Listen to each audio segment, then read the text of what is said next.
Hi guys, this is again about the DPF. So let's play a game.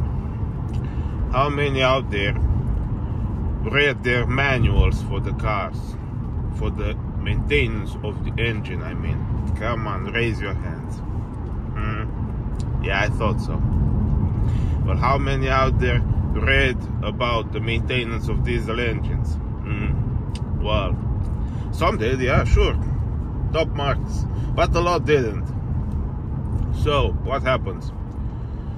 Desperate person goes on YouTube, searches for DPF delete, finds my video, writes me messages, says, oh, how about if I don't block the EGR? Or how about if I block it? Or how about if I delete it? Or I don't delete it? Or I clean it? Or go have a wanky piece? Or whatever. Many messages. So why do people delete the DPFs? Well, some of them, they delete them because the car has 200,000 miles and it's just died of old age. Other people delete them because they had problems with the engines and the DPF got clogged up. For example, glow plugs didn't work right. Nobody bothered to check them, like, ever. They didn't even know they had them in the first place. Nobody actually took them out, like, ever. So they go to the service garage and the garage says, oh, your DPF is clogged, we should take it down and wash it, or we can wash it on the car using our special machines and we charge you a fucking fortune for it. And guess what? You clean it, you fix the engine. No. 2 weeks down the line, you're in the same situation. Or guess what? We can sell you an aftermarket DPF and it's gonna be great. Halfway down the line, it's fucked. Why? Simple. Well, because the aftermarket one does not regenerate as good and your engine is crap anyway, and you didn't fix it, so it's gonna die even faster.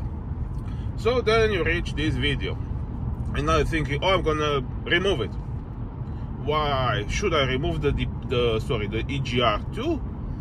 Well, yeah, you should remove the EGR too, because they are a system that works together. Okay, that's the whole point.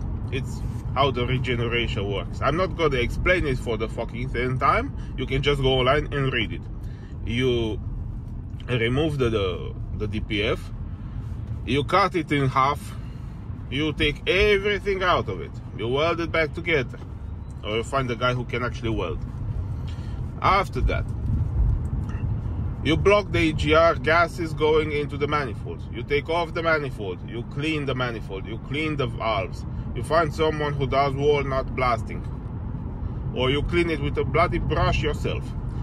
After you cleaned it, you put all back together, you do an oil change. You don't want any contamination getting into the oil, so you do oil filters, all cool, all done. You do your glow plugs. If you never removed glow plugs in your life, well then, you go to someone who's qualified, because if you break them in the head, well, it's going to be really nasty and really expensive, and you need specialized tools, which most likely you don't have. So you go to someone who can actually remove them, and it's a mess of a job. If you also need other repairs on the engine, you do those too. Then, because it's not going to regenerate, it's going to smoke like mad. It's not deleted in the software yet, so you need to go to the software company. They usually charge between 250, 300 pounds to about 500-600, the better ones, and they'll remap it. So when you go there, you tell them, hey, my DPF is there just for aesthetic purposes. It's like nails on a chick, so I want it deleted. Also, I want the EGR deleted. All good, all done, they do it, you pick your car, you're happy. No more problems, no more limp mode, no more sitting by the side of the road, no more issues. That's the procedure you have to follow. It's that simple. I have heard questions from people saying, some garage will delete my DPF and they leave the EGR because the car will heat up faster. Now, let's think about it for a second. How does the car heat up in the first place? Well, you start the engine, you get fire in the cylinders, that fire heats up the engine. You have a small water circuit and a big water circuit. You have a thermostat which separates them two. When the car is starting, you go to small water circuit, meaning just around the head of the engine. Then it opens up the bigger one. That's to allow the metal around the piston area to expand to temperature faster. So that has absolutely nothing to do with the bloody EGR. What does the EGR do? Well, the EGR inserts exhaust gases into the manifold in order to drop the temperature when the car is not using full power. That's to reduce pollution, not to warm up your car faster. And it does reduce pollution. It actually does a very good job at reducing the pollution. But the issue is, it also injects all the nasty stuff into your engine, and also allows for fuel to be unburned completely, because the combustion temperature drops. So instead of having proper temperature and having proper complete burn, well, you don't have it.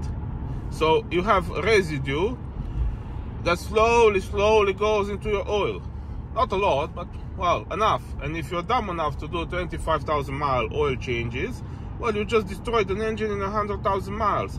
That's why in this damn island, you see people saying that a car with 100,000 miles, oh, that's done for, it's done. Or it's very, very old.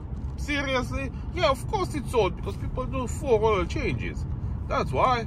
And because they never service them. They say, oh, I go to service to the dealership, I'm a good person. You know what they do at the dealership? They put a filter in the cheapest ass oil they can find. That's what they do. They don't do a proper service by the book, by the ownership manual. No, they don't. So there you go.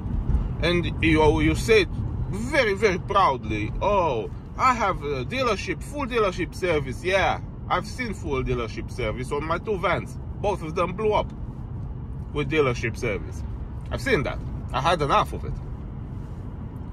So yeah, if you got this far and you realized I'm an asshole, yeah, by all means I am. But that's the truth. So the truth might hurt. Yeah, it will. So, well, you don't have to like it. You can click dislike if you want, or like, or subscribe, or unsubscribe, or whatever you like. I don't really care. Have a great day.